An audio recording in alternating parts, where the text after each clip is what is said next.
I touched on this briefly yesterday in my video talking about the Rings of Power trailer because what happened was really ballsy on the part of HBO Max. Because if you recall, Amazon was trying to build up a lot of hype and fanfare for the Rings of Power trailer. So the day before, they tweeted out a teaser saying, "Hey, tomorrow we're going to be releasing this trailer." And then they dropped the trailer, and then within a couple hours, HBO Max, pretty much without any notice whatsoever, decided to drop the trailer for the next season of House of the Dragons. And that completely took all the wind out of the sails for Rings of Power, because they were hoping that it was going to dominate the pop culture sphere for some time. But now the sphere is also infiltrated by House of the Dragon. And it is kind of interesting to see the reaction between these two trailers, both highly anticipated fantasy series based off of previous work.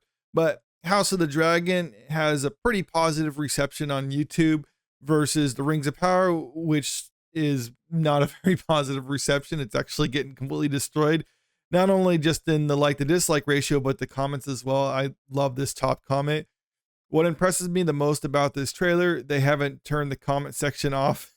And I don't know if they're necessarily referencing the Mufasa trailer where Disney turned the comment section off, or they're just saying that in general. But I thought that was pretty here. Let me just, that was well played. Good one on that one. But it is kind of interesting to see these two series and how they're perceived, because on the one hand, Rings of Power had a lot going for it when it was first released, because even if people didn't necessarily like the Hobbit movies, people were still thinking of the Lord of the Rings franchise and thinking of the original trilogy, the Lord of the Rings trilogy. And it had kind of a lot going in it. But you get House of the Dragon, where when that was starting off, it kind of had to win back the audience, so to speak, because many people were unhappy with the last few seasons of Game of Thrones, and people were kind of just dismissing House of the Dragon, myself included. I didn't expect much of it, and they kind of won me over because it turned out that was a pretty good show. So it's kind of funny to see both these series kind of start. One was had a bit of momentum in its favor, the other one didn't. But the one that didn't have any momentum was able to actually win back the audience and prove itself to be successful and something that people enjoyed. And on the other hand, you got Rings of Power. But let's look at this article that's just kind of talking about it, because I do think it is kind of interesting to examine these two series and where they went right and where they went wrong. Below is the trailer for the upcoming season, which gets underway June 16th and runs for 8 episodes. The new season of the Game of Thrones prequel will continue to chronicle the House Targaryen civil war and is based upon George R. R. Martin's book Fire and Blood. And I think that's kind of an important aspect of this, where you have House of the Dragon following a well-written book versus the Rings of Power, which is just following the appendices, which I'm not saying the appendices aren't well written by Tolkien. It's just there's not a whole lot to go off of. It's more or less just an outline of certain events, kind of bullet points. So they don't really have anything to go off of. So you're left with the writers for the show trying to create everything as they go. And that's where you get problems. We saw the same thing with Game of Thrones in the last couple seasons of the show. That's when it started really falling off, because they outpaced the books. So the showrunners, even though they had some guidance from George R. R. Martin, they were left with trying to create it on their own, and they're just not talented enough writers to do this. And this isn't necessarily a knock at the writers of Game of Thrones, although I do think the criticism being levied at them is completely fair, because a talented writer could work under their conditions and produce something great.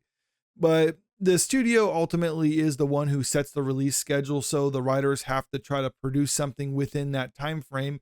And when you're rushed and not talented enough to do that, well, then certain things like character motivations don't seem to match up with what we know about that character, or other plot lines get completely left out entirely or forgotten. Certain story details just kind of happen through sheer convenience. It doesn't really mesh up too well. You can compare that to George R. R. Martin working on the books. Obviously, he spends a little bit too much time working on the books, but still, he'll spend years carefully crafting it, making sure everything fits together just right. And when the show was following the framework he laid out, it was really successful. But when they were just following kind of like the basic outline, where he just kind of told them certain plot elements and they were left with filling and everything else, well, then obviously it didn't work out for the show. But when you get House of the Dragon, they have a book to go off of, and as long as they're going to follow that, well, then it's a lot more successful. compare that to the Rings of Power, where they don't have that kind of luxury of following an established book or anything like that. They have the appendices, which is just kind of a very, very, very broad outline of certain events that happened during that time frame, and they're left with trying to fill in everything else. And the writing team over at Rings of Power is just not talented enough to do that under the time frame that they have to work on it. It also doesn't help that they're trying to use it as an opportunity to push their own political messaging in that, which is what a lot of criticism is being had at Rings of Power for. But it is kind of funny seeing these two shows come out at the same time, because one of the defense of Rings of Power is that, oh, the people who don't like it are just racist and sexist and all that other stuff like that. Meanwhile, you have House of the Dragon, which has strong female characters. They have race swapped characters from the book. And the important takeaway from that is it's not interfering with the story. And in fact, it could even be argued that it makes it easier for the audience when you have, like, let's say the Valerian house are black versus in the book they're white, because you already have the Targaryens, they're white people with white hair. And if the Valerians were white people with white hair, well, then it makes it a little bit more confusing. So it has that distinct separation between them. So it makes it easier on the audience when they already have a lot of houses and character names to try to remember. So that aspect, it's really not interfering with it. And the strong female characters within House of the Dragon are strong female characters because they're female. It's in their femininity, the fact that they can produce children. That's what gives them the strength.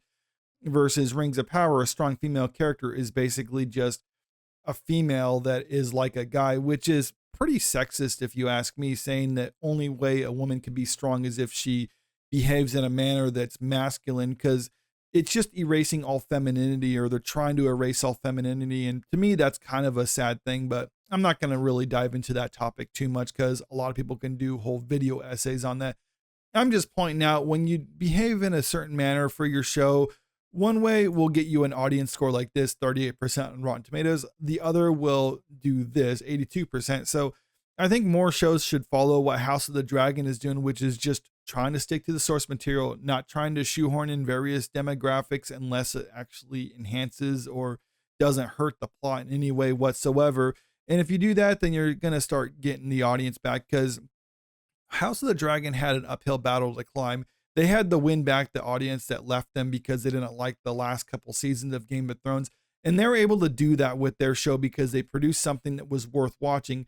Meanwhile, Rings of Power had a lot of momentum in their favor, and they completely fumbled it because they couldn't help themselves. They just had to insert their agenda and then attack the fans when they called it out and said that it's actually hurting the overall story. But let me know what you think about all this in the comment section below. Are you going to watch either of these shows, or just going to watch House of the Dragon, or are you going to watch both of them? I'm curious what people have to say about it. And also, if you haven't already, make sure you click that subscribe button if you want to stay up to date with the latest entertainment news. And don't forget to like and share the video because it really helps out with the channel. Thank you.